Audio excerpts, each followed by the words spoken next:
Hey there, gearheads! If you love 50s, 60s, and 70s American classics, our YouTube channel is made just for you. From muscle cars to vintage pickups, we bring you history, restorations, and pure nostalgia. Hit subscribe and support us. Let's keep the golden era of cars alive. Join the ride now. Cars sparkle. Number 3, the AMC Gremlin, introduced on April 1, 1970, was one of America's first subcompact cars, designed to compete with fuel-efficient imports like the Volkswagen Beetle and Toyota Corolla. Despite its quirky design and economy-focused nature, the Gremlin became a cult classic, especially among enthusiasts of oddball American cars. Design and features. The Gremlin's signature look came from AMC chopping the rear end off a Hornet, giving it a stubby, hatchback-style rear. Its short 96-inch wheelbase, 12 inches shorter than the Hornet, made it easy to maneuver. Available in two-door sedan and hatchback models. Unique slant-nose grille design with a long hood that housed surprisingly large engines for a subcompact. Early models had fixed rear side windows, but later versions added pop-out windows for better ventilation. Basic interior with bench or buck seats, simple dashboard, and available floor or column shifters. Engine and performance. Unlike most subcompacts that use small four-cylinder engines, the Gremlin came standard with an inline-six, giving it unexpected power for a small car.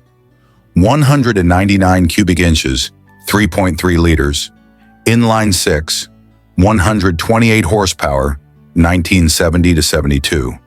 232 cubic inches, 3.8 liters, inline-six, 130 to 150 horsepower, 258 cubic inches, 4.2 liters, inline-six, 100 to 120 horsepower, 304 cubic inches, 5.0 liters, V8, 150 to 170 horsepower, 1972 plus models making the Gremlin a sleeper hot rod. Transmission choices: 3-speed manual, standard, 4-speed manual, optional, sportier models, 3-speed automatic, available for easy driving. Fuel economy and driving. Despite having larger engines than its competitors, the Gremlin still managed a respectable 20-plus miles per gallon, which was decent for the era. The short wheelbase and rear-wheel drive made it nimble, but handling could be tricky at high speeds. The V8 models were quick, surprising muscle car drivers at stoplights. Special editions and notable models: Gremlin X, a sportier version with racing stripes, mag wheels, and upgraded interior. Levi's Edition featured denim-like upholstery and copper rivets, mimicking blue jeans. Gremlin GT, late 1970s, included sporty styling, larger wheels, and upgraded trim. Pop culture and legacy. The Gremlin gained a reputation as a weird, lovable underdog, with a mix of haters and die-hard fans. It was affordable, durable, and easy to modify, making it popular in drag racing and hot rod circles. Appeared in movies like Wayne's World and The Cannonball Run. Collectability and value today, the AMC Gremlin is a rare classic, especially the V8-powered models. Prices range from $5,000 for a project car to $30,000 plus for a mint condition or restored version. A true American oddball that turned heads then and still does today. Legendary durability and style. Strong. Number 2. The 1966 Chevrolet Corvair was part of the second-generation Corvair, 1965 to 1969, known for its sleek styling, improved suspension, and air-cooled rear engine design. By 1966, however, the Corvair was facing declining sales due to safety concerns raised by Ralph Nader's book, Unsafe at Any Speed, and increasing competition from the Ford Mustang. Design and features: body styles: 2-door coupe, most popular, 2-door convertible, 4-door sedan, Corvair 95 van and pickup models discontinued after 1965, clean European-inspired styling with a pillarless hardtop coupe and no conventional B-pillars. Improved independent rear suspension, similar to the Corvette, eliminating handling issues from the first generation. Engine and performance. All 1966 Corvair models had an air-cooled, rear-mounted flat-six engine, available in different power levels. Engine options: 2.7-liter, 164 cubic inches.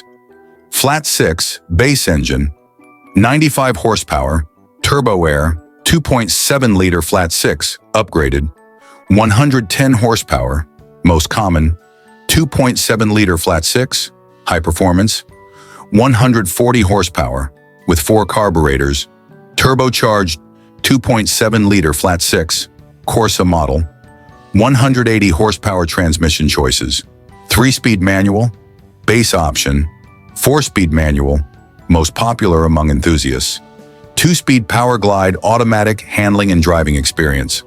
The fully independent rear suspension, introduced in 1965, improved stability and handling significantly over the first-generation swing axle design. Lighter than most American cars of the time, making it feel nimble. Rear engine layout gave it a unique driving feel compared to front-engine muscle cars. Special models and features: Corvair Monza, sporty trim level with bucket seats, sportier look. Corvair Corsa, performance model, featured a 140 horsepower or 180 horsepower turbocharged engine, sport gauges, and a more aggressive look. Corvair Convertible, one of the few compact American convertibles of the era. Controversy and decline. Ralph Nader's book Unsafe at Any Speed, 1965, criticized the early first-generation Corvair's swing axle suspension, leading to public fear and declining sales, despite the 1965 redesign fixing the issue. Chevrolet prioritized the Camaro in 1967, leaving the Corvair with little marketing or updates. By 1969, Chevrolet discontinued the Corvair, ending its unique rear-engine legacy. Pop culture and legacy, considered one of the most innovative American cars of the 1960s, sometimes called a Porsche for the working class. 1966 is regarded as the best model year before GM stopped serious development. Enthusiasts and collectors appreciate the Corsa and Turbo models, with 140 horsepower and 180 horsepower versions being the most valuable today. Collectability and value: standard models, $8,000 to $20,000, depending on condition. Corsa Turbo models, $25,000 to $50,000, rare and sought after. Restomods and race-prepped Corvairs, popular for handling upgrades, a unique American classic. The 1966 Corvair was one of GM's boldest experiments, offering European-inspired engineering in a sea of front-engine muscle cars. Though overshadowed by the Mustang and Camaro, it remains a cult classic among enthusiasts today. Car exhaust. Number 1. The 1967 AMC Rambler Rebel was a mid-size car produced by American Motors Corporation, AMC. It marked the first year of the Rebel as a standalone model, replacing the Rambler Classic. AMC designed the Rebel to compete with the Chevrolet Chevelle, Ford Fairlane, and Plymouth Belvedere, offering a combination of performance, affordability, and innovation. Design and features: completely new styling for 1967, featuring a longer, wider, and sleeker body compared to the previous Rambler Classic. Available in multiple body styles: 2-door hardtop, 2-door convertible, 4-door sedan, 4-door station wagon clean. Unibody construction, reducing weight and improving rigidity. Modernized grille and taillights, giving it a more aggressive look. Engine and performance. The 1967 Rebel offered a range of inline-6 and V8 engines, catering to economy-minded buyers as well as performance enthusiasts.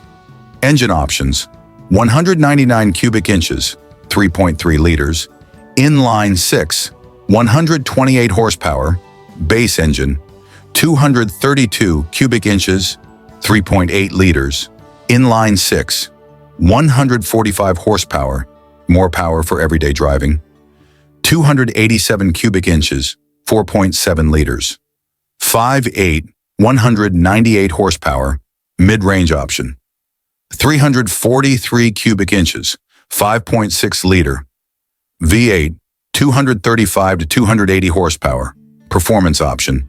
Transmission choices, 3-speed manual, base option, 4-speed manual, performance models, 3-speed automatic, optional on all models. Rebel SST, the sporty trim. The SST model added bucket seats, upgraded trim, and optional high-performance V8s. It was aimed at younger buyers looking for style and power at a reasonable price. The Rebel Machine prototype, a glimpse into the future, AMC tested a high-performance version of the Rebel in 1967, which later inspired the Rebel Machine, 1970. The high-performance 343 V8 made it one of the quicker mid-size cars of the era. Unique features and innovations, first AMC car to feature the Rebel nameplate separately from the Rambler branding. Lightweight unibody design, giving it good handling for its size. Optional reclining bucket seats, a rare feature at the time. Collectability and value-based models, $8,000 to $15,000, depending on condition. SST models with V8 engines, $15,000 to $25,000. Well-restored or rare configurations, $30,000 plus. Pop culture and legacy. The Rebel name continued until 1970, when it was replaced by the AMC Matador. The 1967 model helped establish AMC's reputation for building affordable, unique performance cars. Though overshadowed by muscle cars like the Chevelle SS and GTO, it remains a rare and interesting piece of American automotive history, a forgotten American classic. The 1967 AMC Rambler Rebel was a well-designed, powerful, and underrated car. With its stylish design, solid performance, and affordable price, it provided an alternative to mainstream muscle cars and remains a favorite among AMC collectors today. Car exhaust.